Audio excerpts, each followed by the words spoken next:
Top FM. More music variety. Top.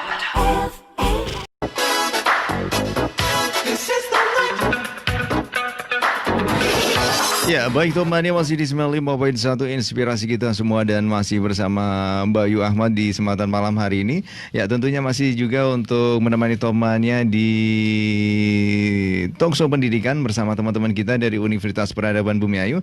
Ya, ada Bapak Mukrodin Eskom Mkom, beliau adalah Kaprodi Sistem Informasi Universitas Peradaban Bumiayu. Ya, tadi sudah banyak berbincang-bincang, mengutip sedikit mengulik tentang manfaat dari apa itu teknologi informasi. Dan untuk saat ini memang teknologi komunikasi digital pada masa ke masa ini memang perkembangannya cukup pesat sekali ya Pak Mukrodin ya. Betul. Jadi kalau saya ingat dulu pemerintah mengatakan bahwa di tahun 2016 itu proses peralihan bahwa untuk perizinan apa segala macam itu wajib menggunakan digital. Jadi disitulah awal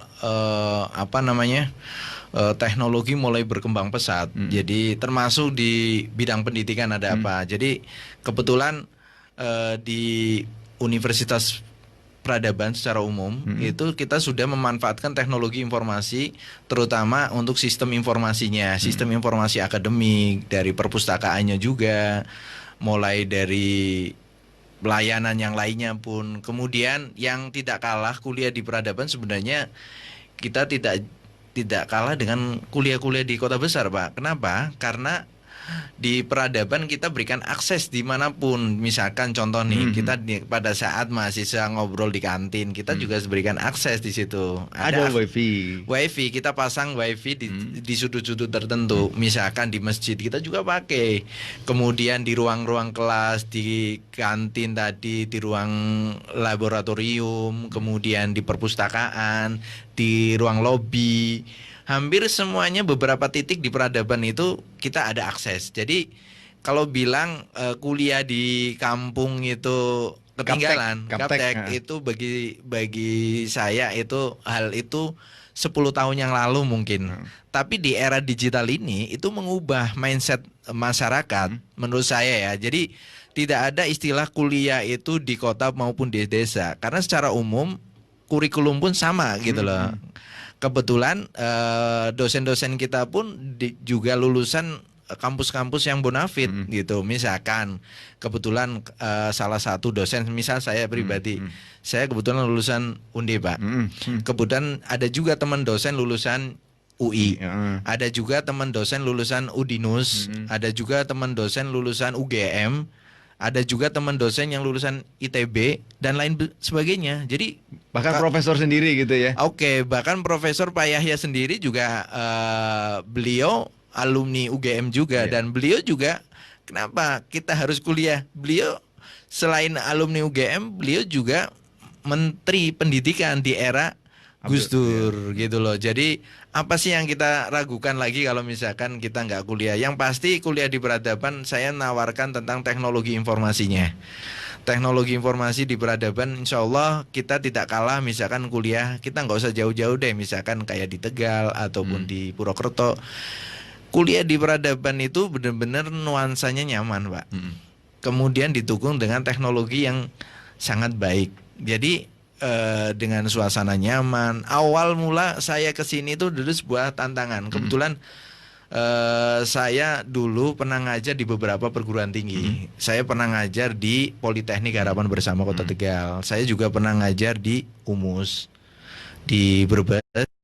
Saya pernah juga ngajar di mana, di Unsik Wonosobo. Dan yang alhamdulillah ini yang terakhir, saya kebetulan ketemu dengan Pak Yahya pada saat itu. Saya ditawari jadi dosen di sini, dan kebetulan misi beliau sangat mulia dan masuk ke hati saya, sehingga saya benar-benar saya semuanya saya serahkan di sini, dan saya serius. Apalagi kebetulan ketika saya di sini saya benar-benar mengembangkan pengetahuan saya, dan saya serahkan ke kampus supaya bisa diimplementasikan gitu. Ya, jadi artinya sekarang ini tidak ada batasan gitu. Gap, Ada gap, ya. ya tidak ada gap antara kamu kuliah di sana, teknologinya pasti kamu kurang teknologi gitu. Nah, bagi saya sebenarnya kalau masih ada cara-cara seperti itu, anak-anak yang cara berpikir masih seperti itu, sebenarnya di era sekarang sudah nggak lagi seharusnya. Karena apa? Teknologi sekarang sudah masuk ke semua semua lini. Bahkan kita di istilahnya Bumi Ayu yang katanya deso-soso bahasanya. Kalau saya mengadopsi omongannya Prof Yahya pada saat itu, ketika dapat tamu dari menteri, dari Pak SBY pada saat itu.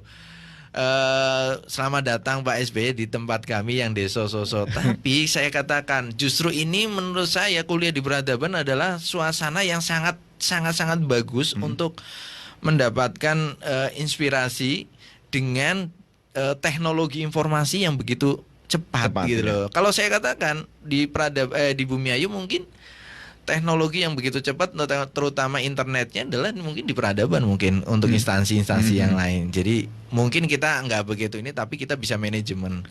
Kita bagaimana ngatur bandwidth, kita bagaimana ini. Jadi insya Allah jangan khawatir lah kuliah di peradaban. Insya Allah terutama di jurusan sistem informasi akan memberikan memberikan yang terbaik dari apa yang kami miliki. Karena jurusan sistem informasi itu sebenarnya jurusan multidisiplin, Pak. Ya, betul. Iya, karena jurusan sistem informasi selain multidisiplin tadi saya katakan, dia bisa masuk di kesehatan.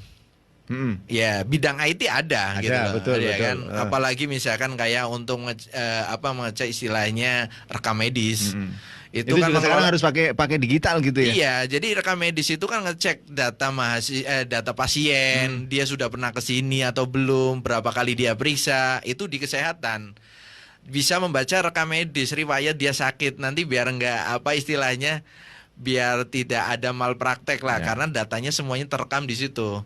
Kemudian selain di bidang kesehatan, bidang pendidikan juga hampir semuanya. Karena sekarang apalagi di masa pandemi seperti ini nih, pendidikan itu luar biasa sekali. Kita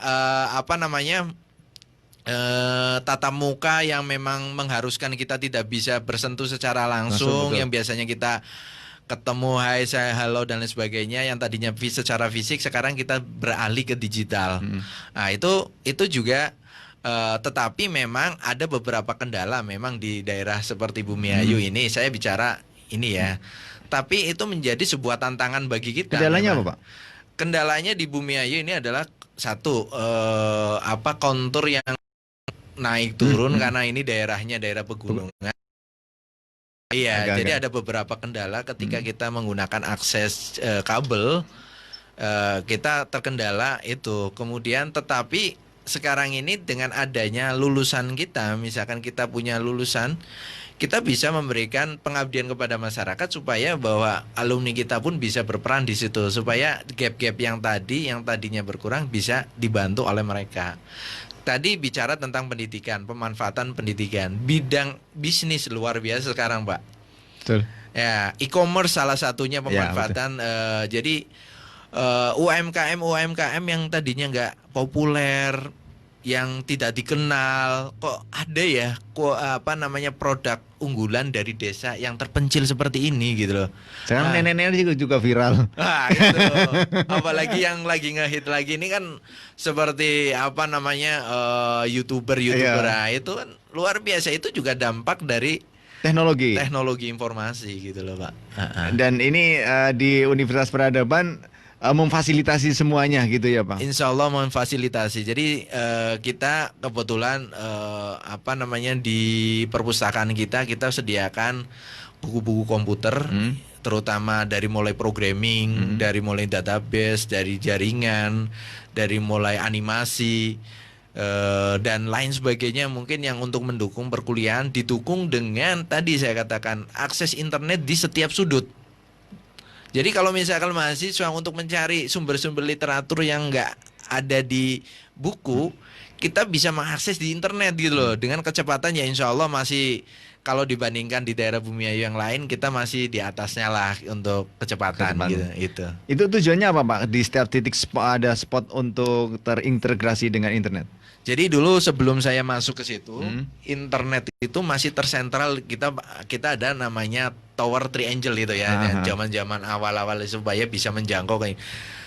Tetapi kalau seperti itu banyak kelemahan sebenarnya. Satu, orang di luar bisa masuk menggunakan gitu. Nah, itu dari situ terus keefektivitasnya nggak begitu efektif bagi saya. Kenapa? Karena ada beberapa kelas yang tidak tercover karena tertutup tembok ya dan sebagainya. Nah, ada baja dan sebagainya sehingga aksesnya terhambat.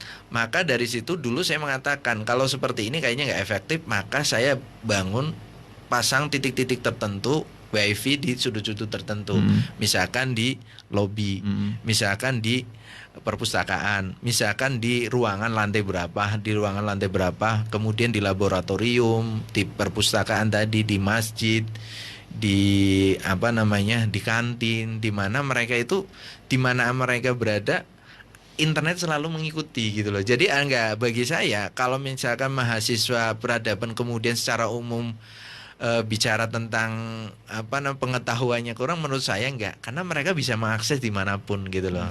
Ya, kemudian berbicara untuk infrastruktur untuk jaringan di Indonesia sendiri, ini secara global seperti apa Pak? Oke Mas Bayu, terima kasih Mas Bayu, ini kayak pengamat teknologi informasi aja nih. Oke.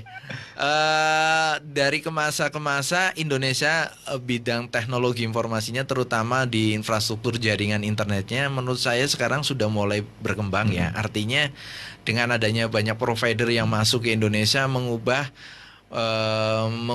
gaya hidup masyarakat Indonesia secara umum. Betul jadi, sekali. Tadi saya katakan kalau secara umum di Jawa is okay. Tapi mungkin di daerah-daerah Indonesia itu unik memang. Kalau Indonesia itu kalau Indonesia itu bukan negara kepulauan, mungkin Indonesia bisa menjadi negara yang paling maju menurut persepsi saya. Tetapi karena Indonesia ini adalah negara kepulauan yang memang agak terhambat di kepulauan itu, yang terutama di Indonesia bagian timur ya. Betul. Tetapi negara pun sekarang sudah mulai menyamakan bahwa perkembangan itu bukan di Jawa saja gitu loh, tapi mulai sekarang adanya misalkan jaringan-jaringan yang ada di Indonesia bagian timur.